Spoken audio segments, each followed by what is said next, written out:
అంటే అతను అంటున్నాడు కదా వీడియోలో, ఇప్పుడు మీరు అందరూ మిమ్మల్ని ఏంటి చదువురాని వాళ్ళు ఎవరినైనా కూడా వేద పాఠశాలల్లో వేయాలని చెప్పేసి అని అంటున్నారు. దీని గురించి ఎవరు మాట్లాడట్లేదు అని ఆయన అంటున్నాడు. మరి దాని గురించి మీరేమంటారు? అది ఆయన పర్సెప్షన్ అమ్మా, ఆయన చూసినటువంటి కోణం. ఇప్పుడు మనకు సమాజంలో ప్రతి ఒక్కరికి స్వేచ్ఛ ఉంది. అందరూ ఒక విషయాన్ని ఖచ్చితంగా ఆమోదించాలని లేదు. విభేదించేటువంటి వాళ్ళు కూడా ఉంటారు. ఒకరికొకటి నచ్చుతుంది, అదే ఇంకొకరికి నచ్చదు. ఇప్పుడు షుగర్ లేనటువంటి వాడికి గులాబ్ జామ్ ఇష్టం ఉంటుంది, షుగర్ ఉన్నటువంటి వాడికి గులాబ్ జామ్ విషం అవుతుంది. ఒకే వస్తువు ఇద్దరికి నచ్చాలని లేదుగా. సో అది ఆయన కోణం. వేద పాఠశాలలో వేయకూడదు అంటూ వేదం చదువుకునే వాళ్ళను అవమానించాలనుకుంటూ చెప్పాడు. అదంతా that is purely his perception and his opinion. మాకేం అభ్యంతరం లేదే దాని మీద.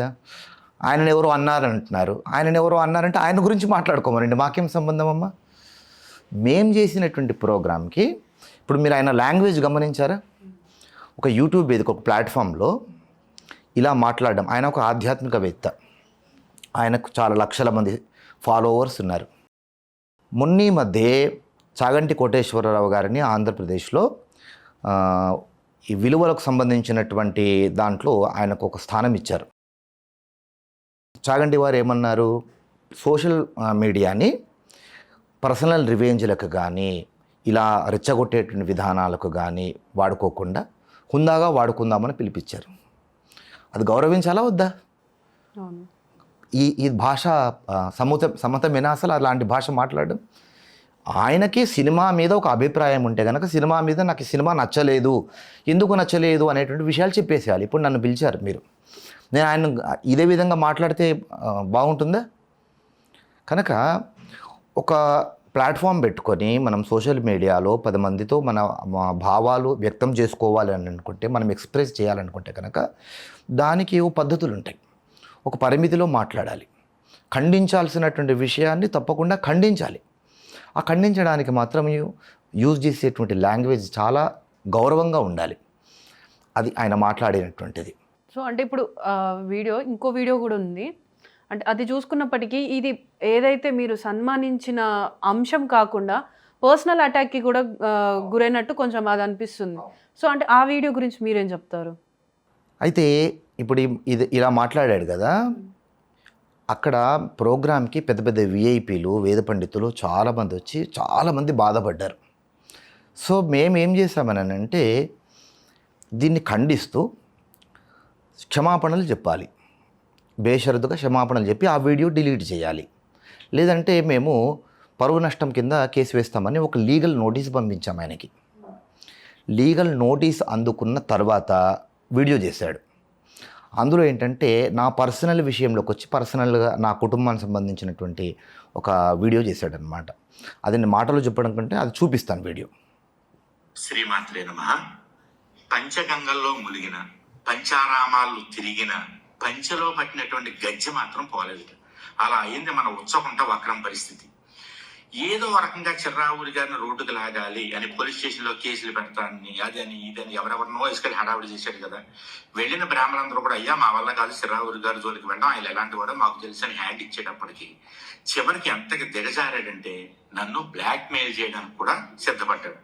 నాకు నోటీస్ పంపించాడు. అందులో ఏమన్నాడు తెలుసా, 25,000 ఇస్తేనట, ఎంత 25,000 ఓన్లీ ఇస్తేనట ఈ గొడవ ఎక్కడితో అయిపోతుందట, లేకపోతే నా మీద పరువు నష్టం దావా వేసేస్తాడట. ఒరే బాబు, పరువు నష్టం ఎవరేస్తారో తెలుసా? పరువు ఉన్నవాళ్ళు వేస్తారా, పరువు లేని వాళ్ళు ఎందుకు వేస్తారు? కాబట్టి ఇవన్నీ పక్కన పెట్టు.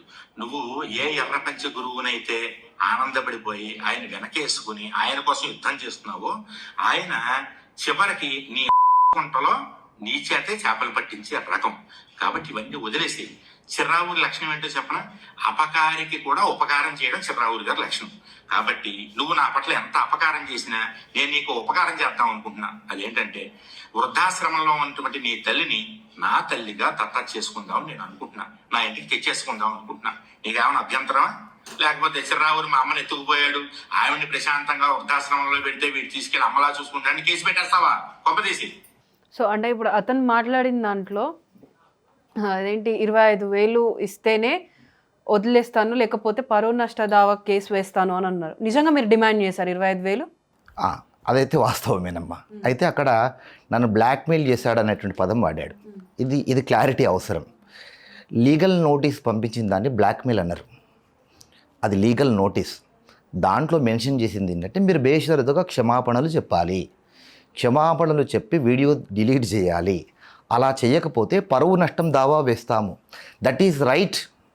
అది హక్కు, న్యాయ పరిధిలో ఉన్నటువంటిది, అది లీగల్. అది దాన్ని అడ్డం పెట్టుకుని అంటే ప్రతి దాంట్లో కాంట్రవర్సీ చేయాలన్నది ఆయన ఒపీనియన్. లీగల్ నోటీస్లో ఉన్నటువంటి దాన్ని కూడా బ్లాక్మెయిల్ అనేటువంటి రకం. ఒక లీగల్ నోటీస్ని బ్లాక్మెయిల్ అన్నాడంటే ఇంకా ఆయన విద్వత్తు, ఆయన చదువు ఏ పాటితో నాకు అర్థం కావట్లేదు. సో అంటే ఇప్పుడు అతను బ్లాక్మెయిల్ అన్నారు, మీరు క్లారిటీ ఇచ్చారు. యా, మరి ఆ 25,000 టాపిక్ ఏంటి? 25,000 దేనికి డిమాండ్ చేశారు మీరు? అదేనమ్మా, మీరు క్షమాపణ చెప్పి వీడియో డిలీట్ చేసి క్షమాపణ చెప్పకపోతే పరువు నష్టం దావా వేస్తాం. 25,000 పరువు నష్టం కింద 25,000 వేయచ్చు, 25 లక్షలు వేయచ్చు, ₹1 కోటి వేయచ్చు. మా మనోభావాలు దెబ్బతీసేటువంటి విధంగా మీరు మాట్లాడారు, మా పరువుకు భంగం కలిగించే విధంగా మీరు మాట్లాడారు అని డిమాండ్ చేసేటువంటిది చట్ట పరిధిలో ఉన్నటువంటిది. అంటే ఆయన అంటున్న మాట ఏంటి అని అంటే 25,000 ఇస్తే కేసు వదిలేస్తా, లేకపోతే పరువు నష్ట దావా వేస్తా అని అంటున్నారు. మాటను దాచిపెట్టాడు. ఎవరు కూడా, ఏ లాయర్ కూడా నువ్వు 25,000 ఇస్తే ఇక నేను వదిలేస్తా అని లిఖితపూర్వకంగా ఎవరమ్మా రిటర్న్గా ఇవ్వరు. రిటర్న్గా ఇచ్చాడంటే అక్కడ దొరికిపోయినట్టే. అది బ్లాక్మెయిల్. ఒక లాయర్ ఇచ్చేటువంటి నోటీసు దాన్ని బ్లాక్మెయిల్ లెటర్ అని అనరు, నాకు తెలిసినంత వరకు, నేను చదువుకున్న ప్రకారం. దాంట్లో మీరు వీడియో డిలీట్ చేయకపోతే ఈ విధంగా మేము పరువు నష్టం కిందకి వెళ్తాము అని చెప్పడం అది. సో అంటే ఇప్పుడు ఆ వీడియోలో ఇంకో అంశం కూడా అన్నారు, ఏదైతే వృద్ధాశ్రమంలో ఉన్న మీ అమ్మగారిని తను తీసుకొని వెళ్ళి సాదుకుంటాను అని చెప్పేసి అని అంటున్నారు. అసలు మీ అమ్మగారు వృద్ధాశ్రమంలో ఉండడం ఏంటి?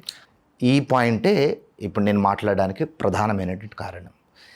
ఒక సినిమా, మంచి సినిమా వచ్చింది, వాళ్లకు సన్మానం చేద్దాము, సమాజానికి మంచి మెసేజ్ ఇద్దాము, ఇలాంటి సినిమాలకు ప్రోత్సాహాన్ని అందిద్దాము అని ఒక మంచి కాజ్తో చేసినటువంటి ప్రోగ్రాం మీద కోడిగుడ్డు మీద ఈకలు పీకినట్టుగా అందులో నుంచి తప్పులు, లోపాలు వెతుక్కుంటూ మేము దాని మీద వీడియో కాంట్రవర్సీ లాంటివి ఏవీ చేయకుండా లీగల్గా వెళ్ళినటువంటి దానికి ఇప్పుడు అది నా కుటుంబం దాకా ఆయన మాట్లాడడం, కుటుంబం దాకా రావడం అనేటువంటిది జరిగింది.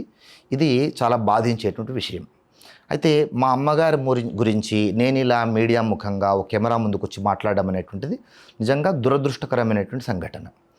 నేను భక్తి టీవీలో, హిందూ ధర్మంలో, ఇంకా ఏదైనా కొన్ని ఛానల్స్లో సందర్భానుసారంగా పండగలు వచ్చినప్పుడు కానీ ధర్మ సందేహాలు మొదలైనటువంటి అన్నీ చెప్తూ ఉంటాను.